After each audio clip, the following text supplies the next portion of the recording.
Shalom, jumpa lagi di channel MDC Medan.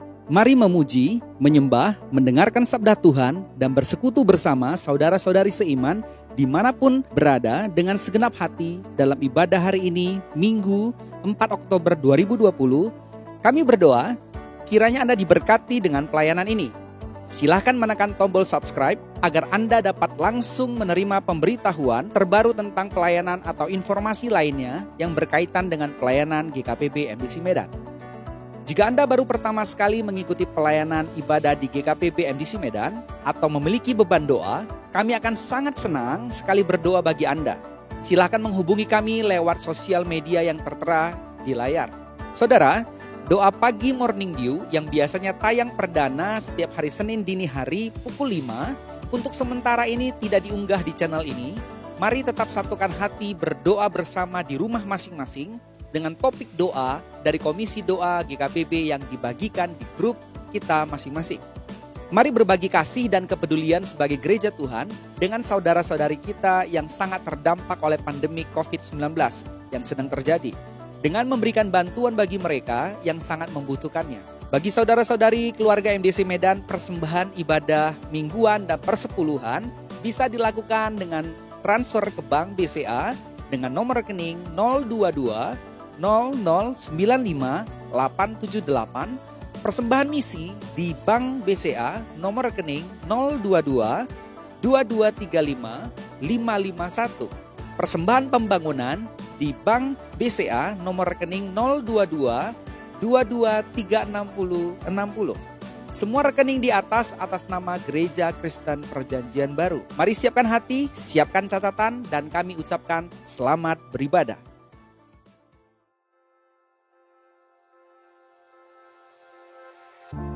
Mazmur 91 ayat 1 dan 2. Orang yang duduk dalam lindungan yang maha tinggi dan bermalam dalam naungan yang maha kuasa akan berkata kepada Tuhan, tempat perlindunganku dan kubu pertahananku, Allahku yang kupercayai. Kehidupan sering sekali memaksa mata kita menyaksikan tantangan, dan tidak jarang hal yang dipandang sebagai kekalahan mendatangkan ejekan. Ayub mengalaminya. Sungguh, Tuhanlah yang akan melepaskan kita dari jerat penangkap burung, dari penyakit sampar yang busuk. Dengan kepaknya Ia akan menudungi, di bawah sayapnya kita akan berlindung. Kesetiaannya ialah perisai dan pagar tembok. Jadi, hidup yang berkemenangan sangat ditentukan oleh kualitas hubungan kita dengan Tuhan. Mari kita berdoa. Tuhan, Bapa kami yang penuh kasih, Engkaulah perisai, kubu pertahanan, kekuatan dan kehidupan kami. Pada siapakah kami harus gentar bila Engkau beserta kami? Kami datang kepadamu membawa hidup kami, milik-Mu. Sempurnakanlah selalu. Terima kasih Tuhan. Kami naikkan pujian dan syukur dalam ibadah ini. Penuhilah kami dengan hadirat-Mu dan firman yang Engkau perdengarkan lewat hamba yang Kau urapi, membawa pengenalan semakin erat denganmu. Kami berdoa dalam nama Yesus, Tuhan kami. Amin.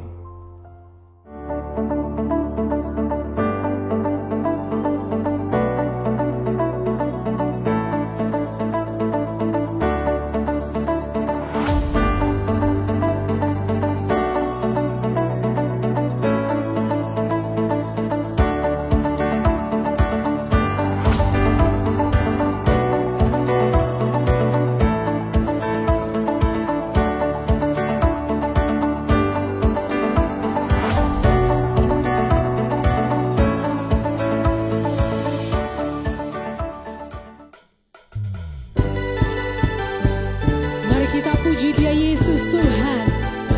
Dia yang layak disembah. Segala pujian kemuliaan hanya bagi-Mu Yesus Tuhan.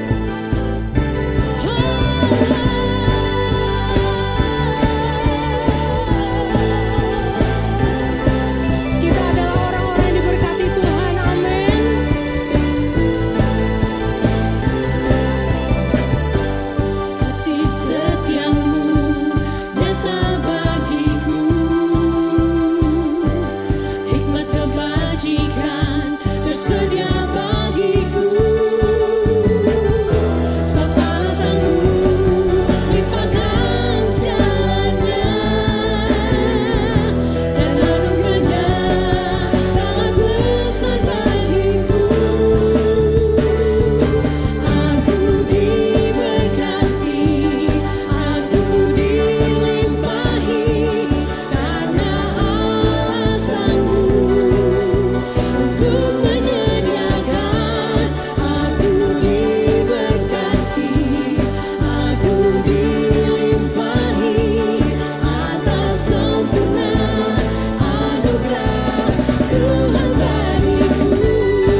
sebab Kau baik selama-lamanya.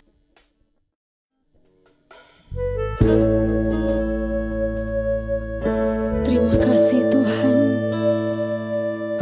buat pengorbanan-Mu bagi kami. Terima kasih Tuhan buat kasih setia-Mu bagi kami.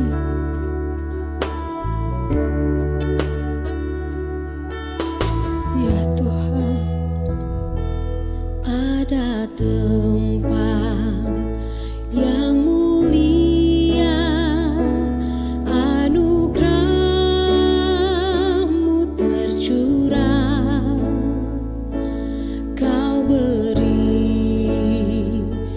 hidup-Mu sebagai ganti dosaku.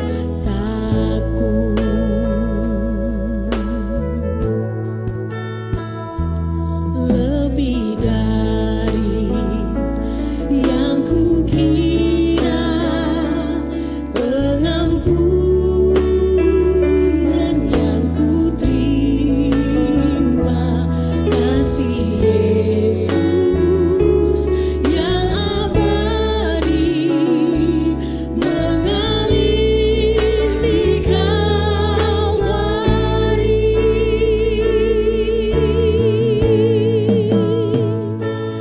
Oleh karena salib-Mu, seluruh hidupku milik-Mu, Tuhan. Darah-Mu sucikanku, kuasa salib-Mu pulihkanku.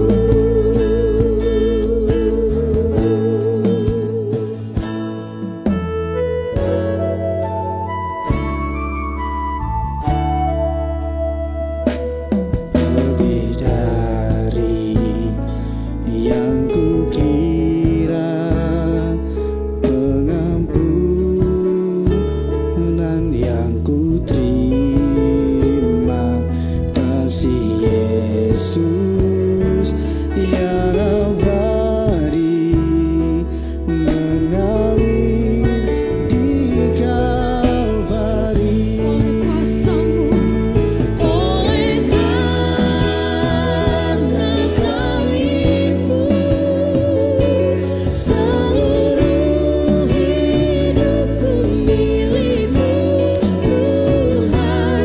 Darah-Mu sucikanku, kuasa salib-Mu pulihkanku. Oleh karena salib-Mu, seluruh hidupku milik-Mu, Tuhan. Darah-Mu sucikanku, kuasa salib-Mu pulihkanku.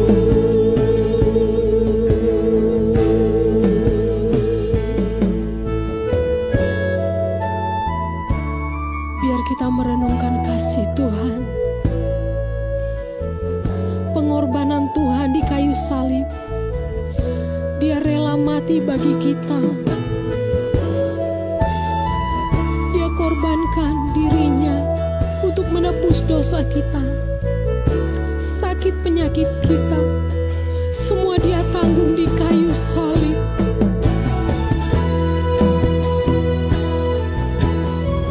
Terima kasih Tuhan.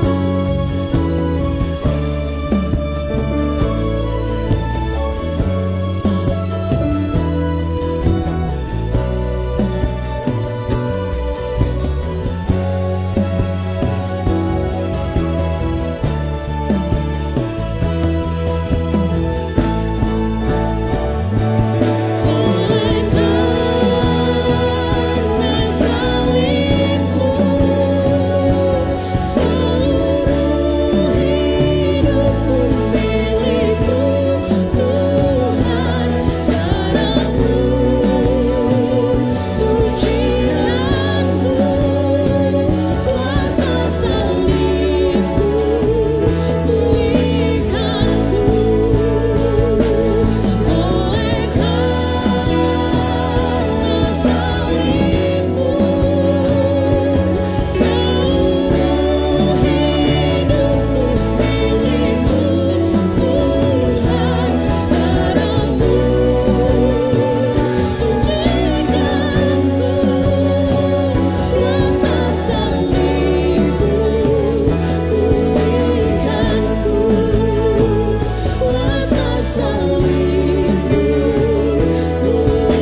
kasih Yesus.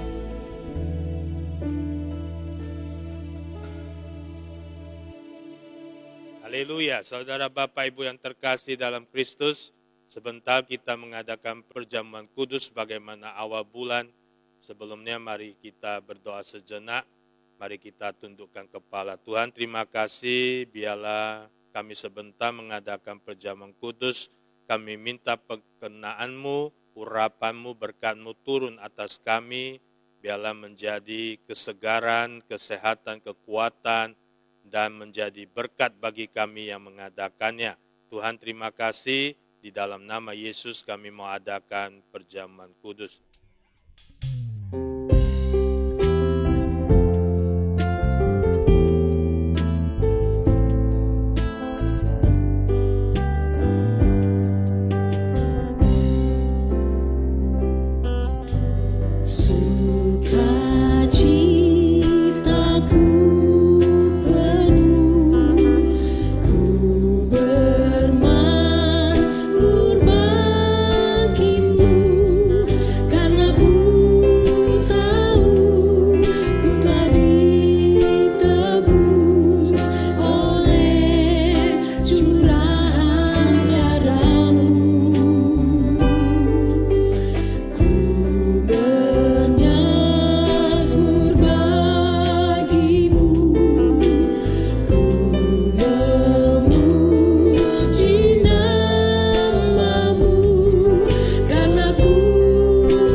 Bapak, Ibu, Saudara terkasih, angkatlah roti dengan tangan kananmu di atas.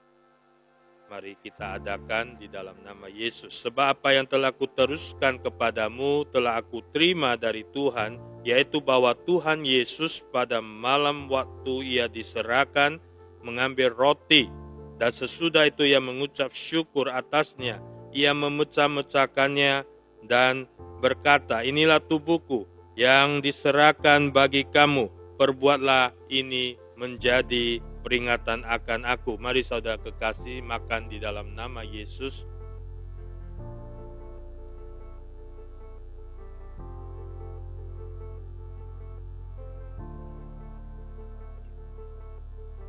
Mari angkat cawan dengan tangan kanan di atas kepala.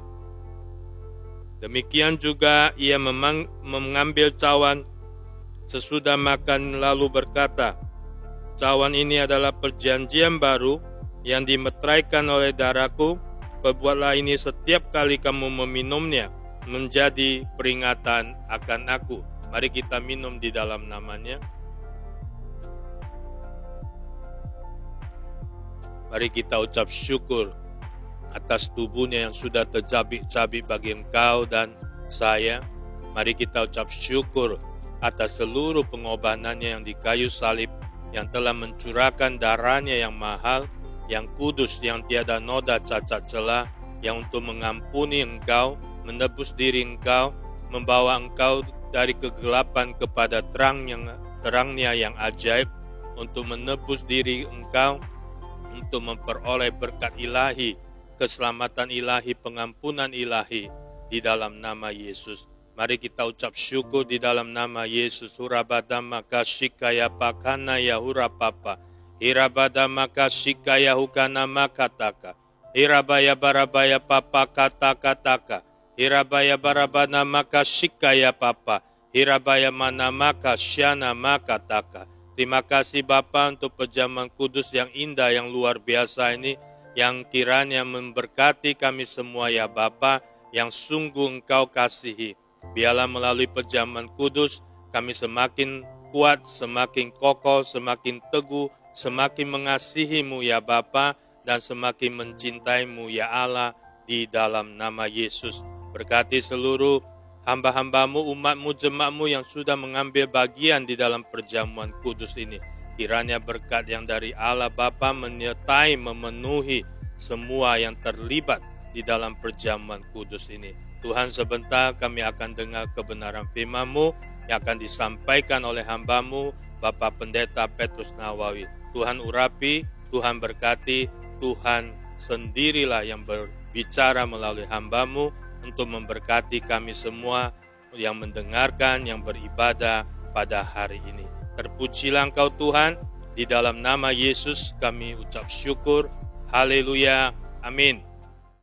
Senang sekali bisa berjumpa kembali dengan Anda sekalian, Bapak, Ibu, Saudara-saudari semuanya.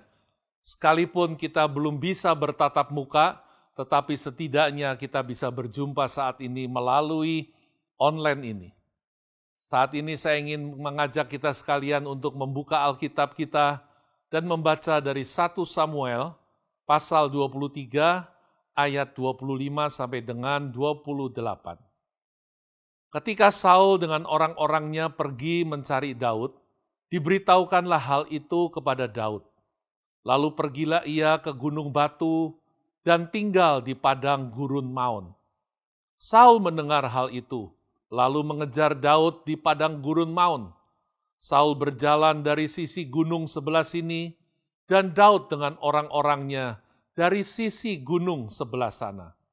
Daud cepat-cepat mengelakkan Saul, tetapi Saul dengan orang-orangnya sudah hampir mengepung Daud serta orang-orangnya untuk menangkap mereka. Ketika seorang suruhan datang kepada Saul dengan pesan, "Segeralah undur, sebab orang Filistin telah menyerbu negeri." Maka berhentilah Saul mengejar Daud dan pergi menghadapi orang Filistin. Itulah sebabnya orang menyebut tempat itu Gunung Batu Keluputan atau The Rock of Escape. Daud dan pasukannya berada di suatu gunung di padang gurun Maon. Saul dan pasukannya yang berjumlah lebih banyak akhirnya mengepung gunung itu dan memojokkan pasukan Daud. Secara perhitungan manusiawi, hitung-hitungan manusia, Daud sudah pasti kalah. Pasukannya akan dengan mudah dilibas habis dibinasakan. Namun ternyata Tuhan punya rencana yang lain. Namun ternyata cara Tuhan adalah cara yang jauh lebih dahsyat. Kenapa? Karena tiba-tiba datanglah kabar kepada Saul bahwa tentara Filistin telah menyerbu Israel. Sehingga Saul harus menarik pasukannya kembali dan ia sendiri memimpin pasukannya untuk kembali menyelamatkan kotanya menghadapi orang Filistin. Daud dan pasukannya lega. Yang tadinya sudah seperti telur di ujung tanduk, sudah tinggal sedikit lagi mereka akan dilibas dibinasakan. Mereka kali ini lagi-lagi lolos dari kejaran Saul. Lolos, luput, bukan dengan cara kekuatan mereka sendiri, melainkan mereka luput oleh karena pertolongan Tuhan. Gunung itu disebut orang sebagai Gunung Batu Keluputan atau The Rock of Escape, Sela Hamalekot dalam bahasa aslinya. Apa yang kita lihat dari luar, saudara? Seringkali yang terjadi di luar itu yang kita perhatikan, padahal yang di luar itu merupakan akibat dari apa yang terjadi di dalam. Seringkali orang mengagumi bagian luarnya tanpa memperhatikan bagian dalamnya. Orang berusaha meniru luarnya dengan mengabaikan yang di dalamnya. Demikian juga dalam kehidupan kita. Seringkali kita kagum dengar orang mengalami mujizat, menerima berkat Tuhan yang ajaib. Semua orang ingin mengalami mujizat. Semua orang ingin mengalami pertolongan dan berkat Tuhan. Tetapi sayangnya mengabaikan hal-hal utama yang penting, yang harus ada lebih dahulu, yang harus ada dan terjadi lebih dahulu di dalam hidupnya. Itu pula yang kita lihat dengan apa yang terjadi dengan Daud saat ini. Ia orang yang berulang kali mengalami mujizat pertolongan Tuhan. Berulang kali hidupnya mengalami keluputan, diluputkan dari bahaya yang mengancamnya. Berulang kali ia menang atas musuh-musuhnya, bahkan yang jauh lebih kuat sekalipun. Melihat Daud, semua orang ingin menjadi seperti dia. Ingin mengalami mujizat-mujizatnya. Ingin hebat seperti dia. Ingin mengalami apa yang dialaminya. Tapi tahukah saudara, apa yang terjadi sesungguhnya di dalam hidupnya, itu yang sebetulnya lebih penting. Apa yang terjadi di dalam dirinya, itu yang lebih penting. Karena sebelum gunung batu keluputan itu terjadi, harus ada yang terjadi lebih dahulu. Seperti apa yang terjadi di dalam hidup Daud. Apa itu? Apa yang harus ada lebih dahulu dalam hidup Daud? Saudara, yang harus ada lebih dahulu dalam hidup Daud itu, yang pertama kita tahu, Daud menghadapi masalah. Persoalan, kesulitan, krisis dalam hidupnya berulang kali. Nah, kalau soal masalah, krisis, kesulitan, semua kita juga mengalaminya. Bahkan kita sekarang sedang berada di tengah-tengah krisis yang besar, yang sudah berlangsung berbulan-bulan sampai sekarang. Tapi, perhatikan ini. Daud bukan orang yang takut dengan masalah. Daud bukan orang yang takut dengan ancaman. Ia orang yang berani menghadapi masalah. Hal itu terbukti sejak awal dari karir kehidupannya. Ketika ia berani menghadapi Goliat. Sementara semua orang, seluruh bangsanya, semua prajurit-prajurit, bahkan termasuk rajanya yaitu Saul, semua ketakutan. Semua tidak berani menghadapi masalah yang ada. Semua tidak berani menghadapi kenyataan yang ada. Daud tidak demikian. Ia bukan orang yang cari masalah. Tapi kalau ada masalah, ia tidak lari dan bersembunyi. Ia tidak takut dengan masalah. Bukan karena ia nekat dan punya keahlian hebat, bukan. Tetapi karena ia kenal siapa Tuhannya. Ia tidak takut dengan masalah, bukan karena kemampuannya, bukan karena kesanggupannya, bukan karena kesaktiannya, bukan.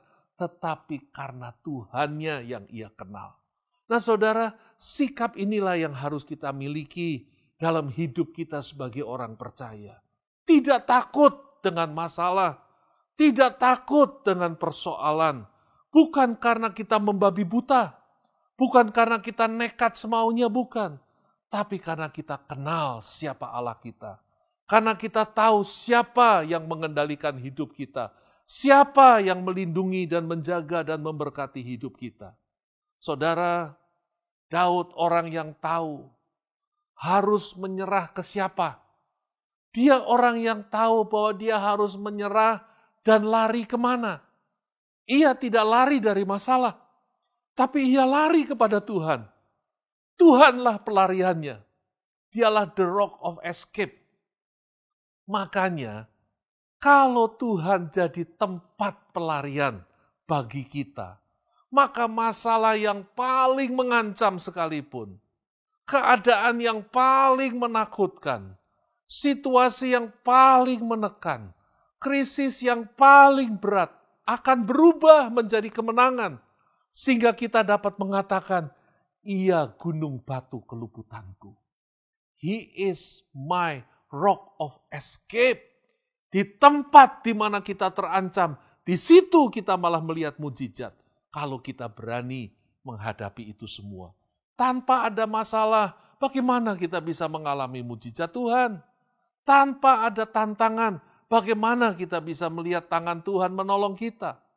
Saudara, sesulit apapun keadaan yang kita hadapi, percayalah bahwa Tuhan tidak akan pernah terlambat untuk menolong.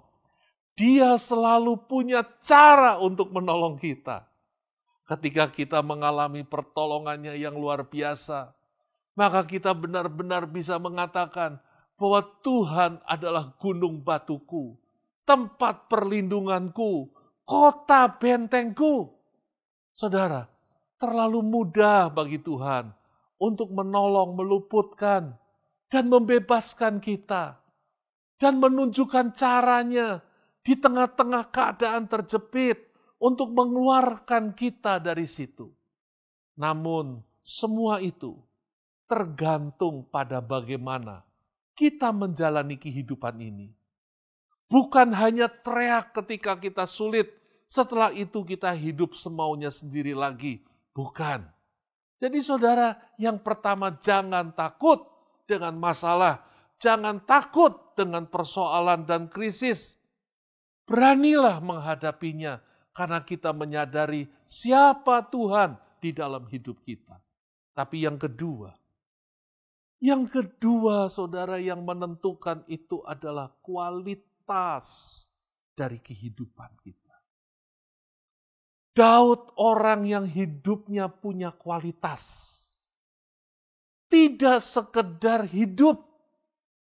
Makanya ia dari orang yang biasa-biasa saja, gembala kambing domba milik orang tuanya, dia mampu dan berhasil mencapai puncak tertinggi dalam hidupnya, menjadi Raja Israel, dan bahkan menjadi Raja Israel yang paling hebat, paling terkenal. Kualitas dirinya itu bukan karena pendidikannya, bukan juga karena kekayaannya, bukan juga karena kekuatan dan kemampuannya. Ia tidak memiliki semua itu. Ia tidak memiliki rekor itu semua dalam perjalanan hidupnya. Tidak, saudara. Tetapi kualitas itu sudah ada di dalam dirinya. Kualitas diri yang sejati itulah yang menentukan. Yang sesungguhnya itu ditentukan oleh apa? Kualitas diri yang sejati, yang sesungguhnya itu ditentukan oleh sikap hati kita. Dan itu sangat menentukan kualitas hidup kita itu seperti apa. Kehidupan seperti apa yang akan kita jalani. Dan sikap hati yang paling menentukan kualitas hidup itu adalah seperti yang dikatakan oleh firman Tuhan. Yaitu hati yang melekat kepada Tuhan. Coba baca di Mazmur pasal yang ke-91. Ayat 14 dan 15. Dikatakan sungguh hatinya melekat kepadaku, kata Tuhan. Maka aku akan meluputkannya. Aku akan membentenginya. Sebab ia mengenal namaku. Bila ia berseru kepadaku, aku akan menjawab. Aku akan menyertai dia dalam kesesakan. Aku akan meluputkan dan memuliakannya. Mazmur 91 ayat 14-15. Jadi saudara, sama seperti seorang anak kecil. Si anak akan luput dari bahaya. Selama ia tetap dekat, melekat. Terus berpegang pada tangan sang ayahnya atau ibunya. Terus-menerus menggandeng. Itulah hidup yang melekat. Kualitas hidup kita itu ditentukan oleh sikap hati kita. Sikap hati yang bagaimana? Sikap hati, sikap hidup yang melekat kepada Tuhan. Bukan sekedar tahu Tuhan. Bukan sekedar jadi orang Kristen pergi ke gereja dan melayani, bukan. Tetap melekat pada Tuhan. Artinya selalu menjaga posisi kita. Supaya tetap berada dekat dengan Tuhan. sehingga selalu melekat padanya, tidak terpisahkan. Ini bukan masalah fisik, saudara, tetapi ini adalah masalah hati.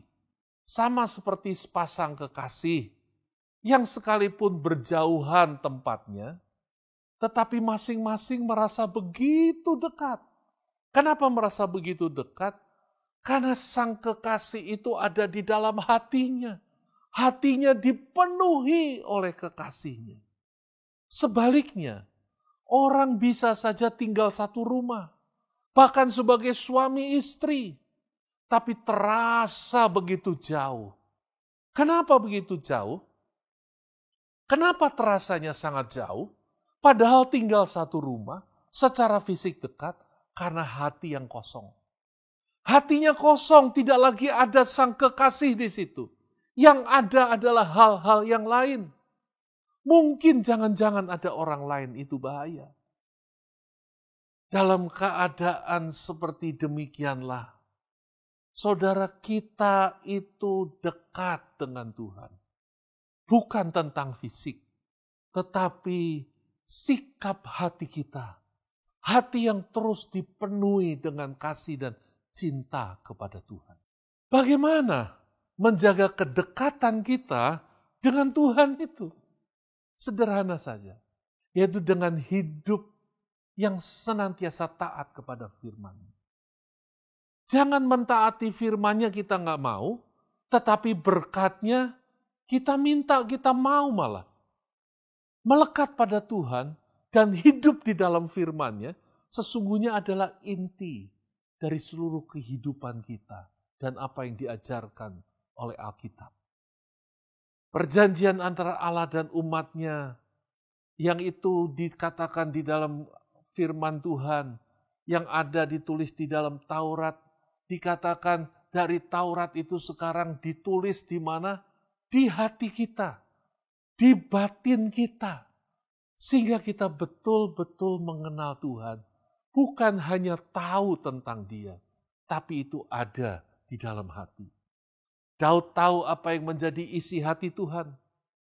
Firman, ketetapan Tuhan, perintah Tuhan, itu yang menjadi penuntun dari kehidupan. Dan Daud orang yang melakukan segala kehendak Tuhan. Dia melakukannya. Itu sebabnya dikatakan dia orang yang melakukan kehendak Allah di dalam zamannya. Dan yang kedua, saudara, dengan cara bagaimana kita menjaga kedekatan hubungan kita dengan Tuhan, yaitu dengan membangun kehidupan doa yang terus-menerus. Bukan doa hanya bila kita perlu. Bukan doa hanya karena kalau kita kepepet. Bukan doa kalau kita punya kebutuhan saja, bukan. Tetapi doa sebagai kehidupan. Sama seperti kita berkomunikasi dengan pasangan kita. Komunikasi itulah yang menunjukkan adanya kualitas hubungan. Kalau komunikasinya hanya karena perlu, kalau komunikasinya terlalu kaku, kita tahu ada sesuatu dalam hubungan. Tapi kalau komunikasinya intens, hangat, kadang-kadang tidak ada kata-kata, tapi sudah mengerti satu dengan yang lain, kita tahu itu ada hubungan yang erat dan dekat. Saya ingin mengutip apa yang dikatakan oleh Dallas Willard, seorang hamba Tuhan yang luar biasa, yang banyak bicara tentang kehidupan kita dalam hubungan kita dengan Tuhan. Dia mengatakan begini, jika kita memiliki iman kepada Kristus, kita juga harus percaya bahwa Dia, Kristus Yesus, tahu bagaimana caranya hidup. Dan oleh karena itu kita dapat melalui iman dan anugerah Tuhan menjadi seperti Kristus dengan mempraktekkan jenis-jenis kehidupan, kegiatan-kegiatan yang Dia lakukan. Dengan mengatur seluruh hidup kita di sekitar kegiatan-kegiatan yang Ia sendiri, Yesus sendiri praktekkan. Agar Ia tetap bisa konsisten di dalam persekutuan dengan Bapaknya. Apa sih yang Dia lakukan supaya Ia bisa menjaga persekutuan yang konsisten dengan Bapaknya, yaitu kehidupan doanya. Jadi bila Yesus saja di dalam hidupnya membangun hubungan yang begitu intens dengan Bapaknya, sehingga ia berdoa pada pagi hari sebelum orang bangun, tengah hari di tengah kesibukannya, petang hari ketika semua orang istirahat kelelahan, dan untuk hal-hal tertentu dia berdoa semalam-malaman. Kalau Yesus saja berdoa dengan demikian rupa, terus-menerus, mengapa kita yang bukan Tuhan tidak berdoa seperti itu? Harusnya bahkan kita berdoa lebih daripada itu. Umat yang hidup melekat dengan Tuhannya dan hidup taat kepada firman-Nya pasti akan disertai oleh Tuhan. Tuhan sanggup meluputkan dari segala bahaya apapun sejauh kita melekat pada Tuhan dan jangan takut pada bahaya apapun juga. Dan yang ketiga, yang terakhir, apa yang kita pelajari dari apa yang ada di balik kehidupan Daud yang terus-menerus mengalami pertolongan Tuhan, yaitu saudara kehidupan yang saling mengasihi, terutama mereka yang lemah. Di Mazmur pasal 41 ayat 2 dikatakan, berbahagialah orang yang memperhatikan orang lemah. Tuhan akan meluputkan dia pada waktu celaka. Kasih kita kepada Allah, saudara, akan nampak dengan jelas melalui bagaimana sikap kita terhadap sesama. Seluruh hukum Taurat sebetulnya diringkas dalam 2 perintah utama. Apa itu? Kasihlah Tuhan Allahmu, dan kemudian kasihlah sesamamu. Kita telah melihat bahwa Allah sanggup meluputkan orang yang cinta akan Tuhan. Orang-orang yang hidup dekat dengan Tuhan.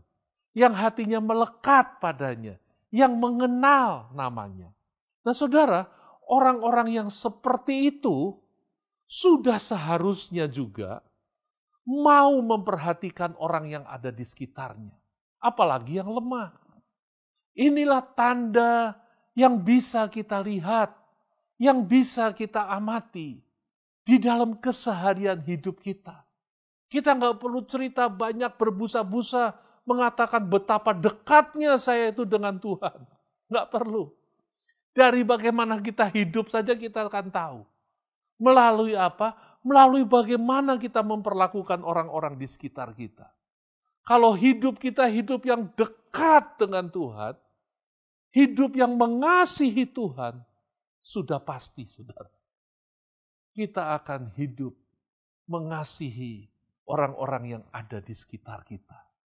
Siapapun mereka, bahkan yang paling lemah sekalipun, kita menaruh perhatian dan peduli. Pemazmur berkata bahwa Tuhan akan meluputkan umat-Nya yang memperhatikan orang lemah. Kelemahan bukan halangan untuk mengalami pertolongan Tuhan. Tetapi ketidaksediaan kita untuk mengasihi sesama, untuk menerima sesama kita apa adanya, itulah yang menghalangi. Orang yang tidak mengasihi orang lain adalah orang yang egois, yang hanya berpikir tentang dirinya saja. Dirinya sudah menjadi pusat dunia, segala sesuatu tertuju hanya demi untuk dirinya sendiri. Saudara, Tuhan tidak akan meluputkan orang yang egois seperti itu. Karena egois tidak mau mengasihi sesamanya. Tuhan tidak akan meluputkan orang yang mementingkan dirinya sendiri. Karena orang seperti itu tidak mau mengasihi sesamanya. Hari-hari ini di mana ada banyak orang susah. Hari-hari di mana kita hidup di sekitar orang-orang yang tidak sempurna seperti kita pun tidak sempurna. Saudara, kita diuji di sini untuk menunjukkan kualitas hidup kita yang sesungguhnya. Orang yang tidak mau mengasihi sesamanya dengan kasih Kristus, berarti orang itu sendiri belum benar-benar mengasihi Allah, sehingga ia belum benar-benar mengalami kasih Allah di dalam dirinya.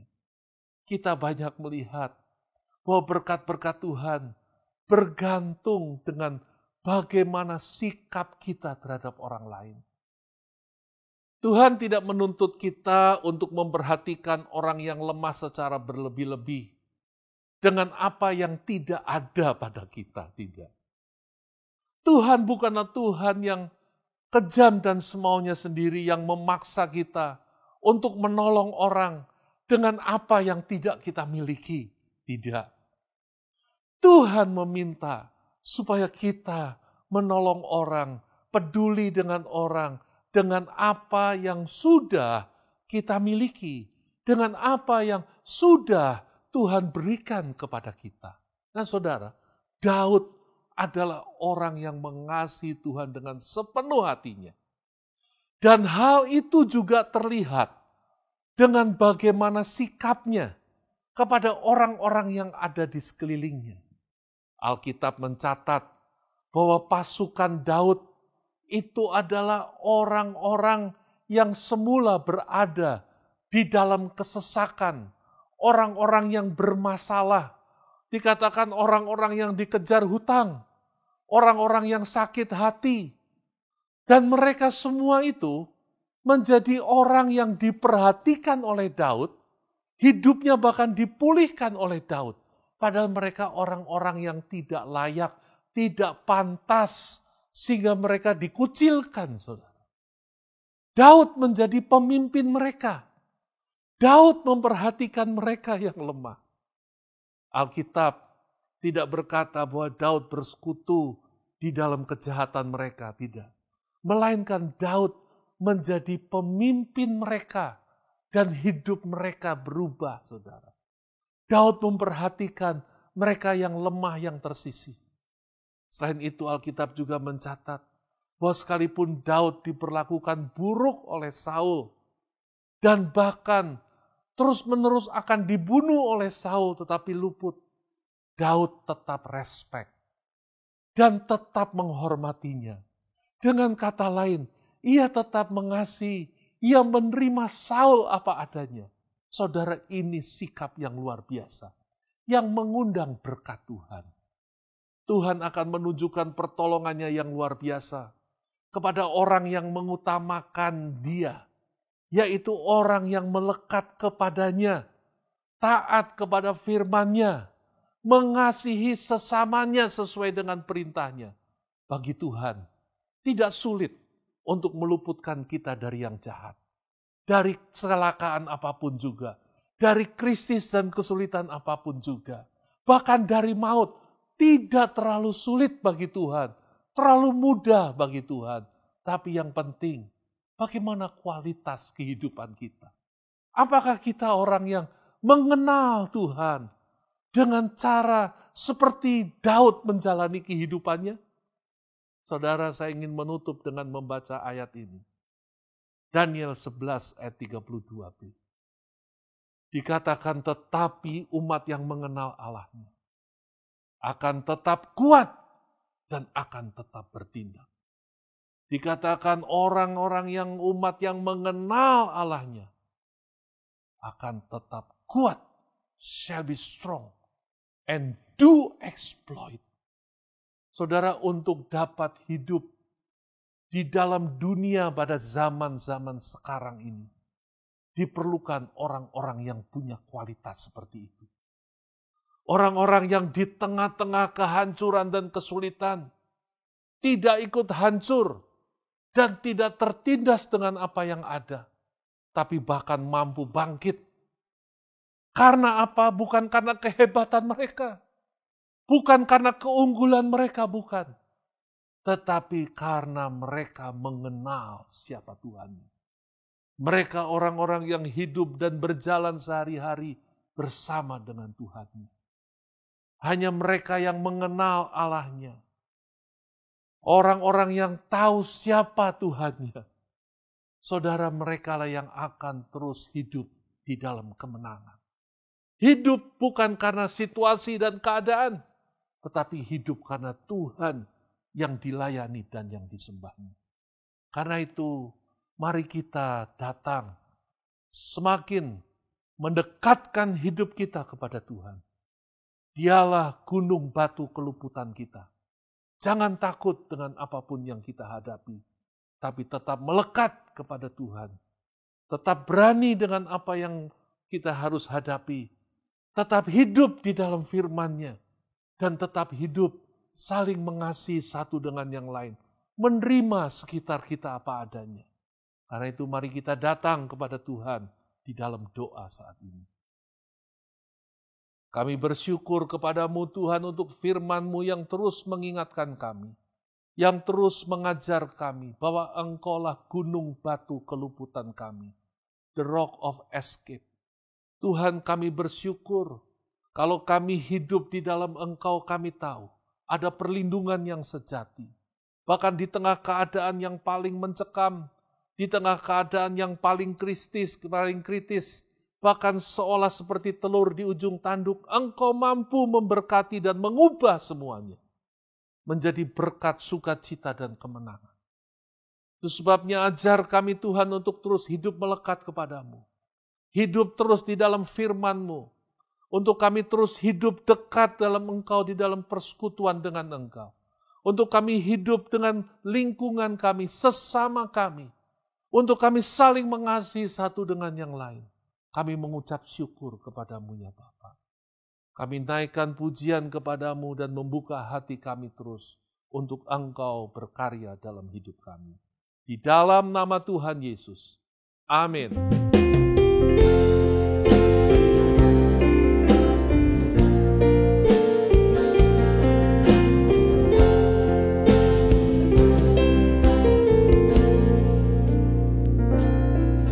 Tiada yang seperti Engkau Tuhan, yang selalu ada bersamaku, sedetik pun tak pernah Kau berpaling dariku. Semua yang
Mari saudara Bapak Ibu terkasih, mari kita berdoa sejenak. Tuhan, terima kasih untuk seluruh jemaat-Mu Engkau beri kesehatan prima, Engkau berikan yang panjang umur, Engkau beri damai sejahtera, Engkau beri sukacita.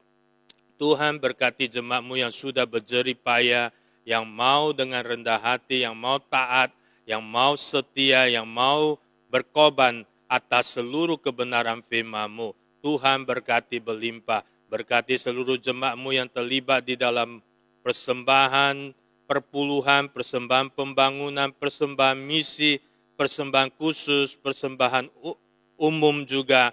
Biarlah Tuhan berkati berlimpah-limpah. Dan Tuhan juga berkati yang jemaat yang sudah terlibat di dalam doa sekalipun, di dalam daya sekalipun, yang maupun dana, Tuhan juga berkati berlimpah-limpah. Mari kekasih jiwa Tuhan, angkat tanganmu, arahkan hatimu, fokus pada Dia, di dalam nama Yesus. Biarlah berkat yang dari Maha Tinggi, dan biarlah cinta kasih daripada Yesus Kristus yang sempurna dengan persekutuan Roh Kudus mengalir, memberkati engkau mulai hari ini seterusnya dan sampai selama-lamanya. Dimanapun engkau berada, kemanapun engkau berada, penyertaannya, pelindungannya, pemeliharaannya, pertolongannya sempurna dalam kehidupan engkau, dalam keluarga engkau, dalam usaha pekerjaan engkau, dalam apa saja yang kau perbuat, diperbuat berhasil dan beruntung. Biarlah melalui keberhasilan keberuntungan nama Yesus dipermuliakan. Terimalah berkat ini di dalam nama Bapa, Putra, Roh Kudus. Yang terima berkat katakan amin. Selamat hari Minggu, Tuhan Yesus memberkati.